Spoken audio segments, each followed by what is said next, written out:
আসসালামু আলাইকুম। এনটিভির আন্তর্জাতিক খবরে আমন্ত্রণ জানাচ্ছি মুস্তাফিজ। আমেরিকার F-35 কে টক্কর দিতে তুরস্ক আনলো নতুন বিমান। আকাশে শ্রেষ্ঠত্ব প্রতিষ্ঠার লক্ষ্যে শক্তিশালী যুদ্ধবিমান তৈরির বিশাল এক প্রকল্প নিয়ে অগ্রসর হচ্ছে তুরস্ক। মার্কিন যুক্তরাষ্ট্র তুরস্ককে F-35 যুদ্ধবিমান সরবরাহ প্রত্যাখ্যান করার পর তুরস্ক তাদের এই প্রকল্প নিয়ে দ্রুত অগ্রসর হচ্ছে। তুরস্কের তৈরি এই যুদ্ধবিমান হবে বিশ্বের সর্বাধুনিক যুদ্ধবিমান, যা মানের দিক দিয়ে মার্কিন যুক্তরাষ্ট্রের F-35 বিমানের মতোই হবে।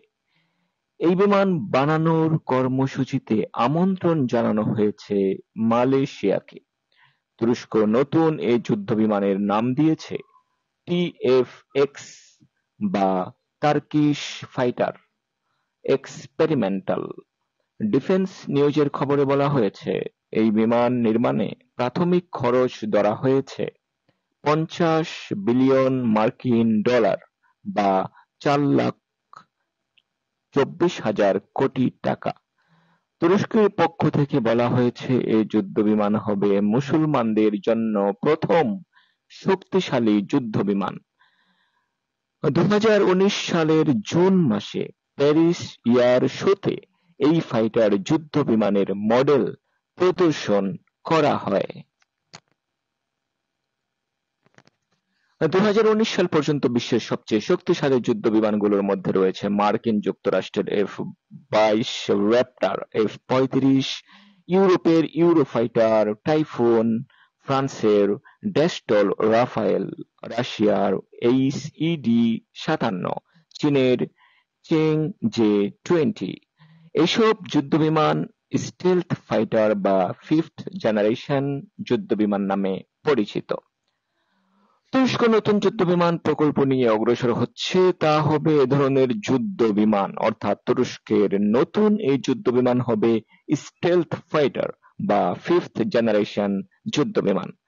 2070 সাল পর্যন্ত বিমান যুদ্ধের প্রয়োজনীয়তা সামনে রেখে শক্তিশালী এই যুদ্ধবিমান তৈরির পরিকল্পনা নিয়ে অগ্রসর হচ্ছে তুরস্ক। শুরুতে 2023 সালে টিএফএক্স বিমান তৈরির প্রথম লক্ষ্য নির্ধারণ করা হয়েছিল, তবে এখন এর নতুন লক্ষ্য নির্ধারণ করা হয়েছে 2025 থেকে 2026 সাল।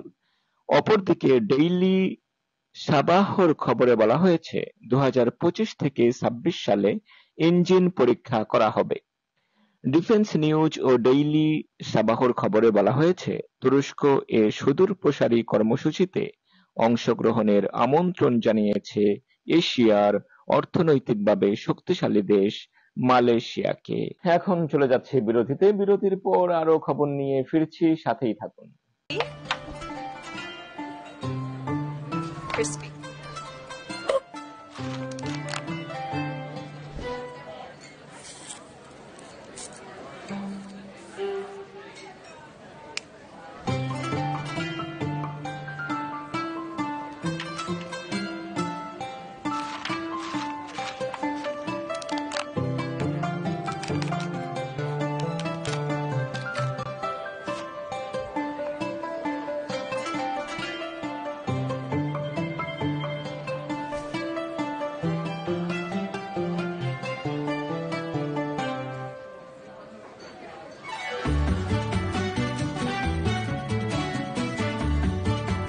Old traditions, new choices.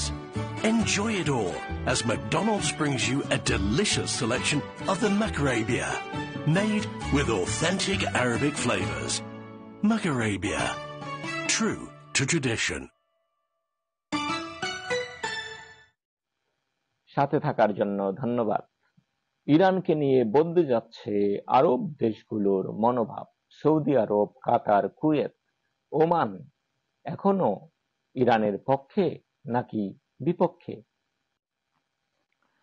গত মাসে ইরান ও ইসরায়েলের মধ্যে 12 দিন ধরে চলা যুদ্ধের পর থেকে আরব উপসাগরীয় অঞ্চলের দেশগুলো একরকম নীরব অবস্থানে আছে।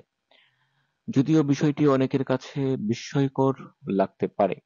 কাতারের মাটিতে যুক্তরাষ্ট্রের আল উদাইদ বিমান ঘাঁটিতে ইরানের হামলা চালানো সত্ত্বেও এই পরিস্থিতি দেখা যাচ্ছে। প্রায় 2 সপ্তাহ ধরে চলা এই যুদ্ধের শেষ পর্যায়ে ওই বিমান ঘাঁটিতে হামলা হয়। বিশেষজ্ঞদের মতে এই হামলাটি ছিল নজিরবিহীন, কারণ কাতার ওই অঞ্চলে ইরানের অন্যতম শক্তিশালী মিত্র।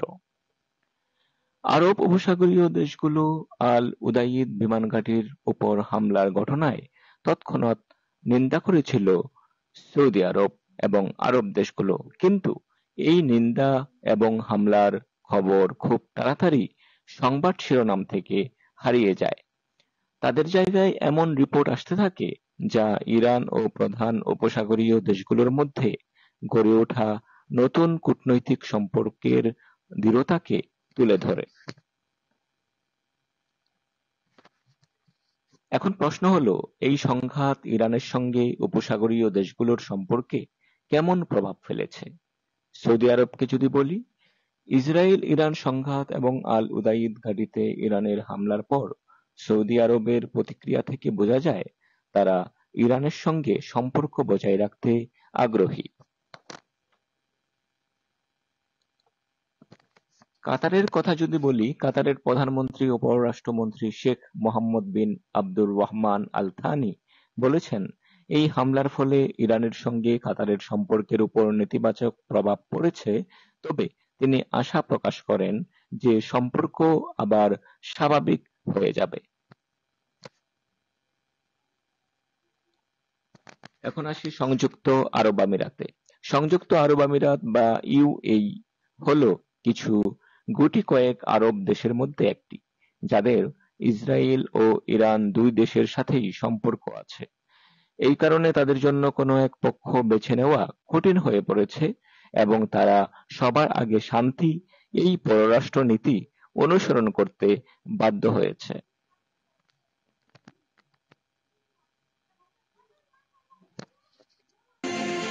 আজ এ পর্যন্তই। পরবর্তী এমটিভির আন্তর্জাতিক খবর দেখার আমন্ত্রণ রইল। ধন্যবাদ সবাইকে।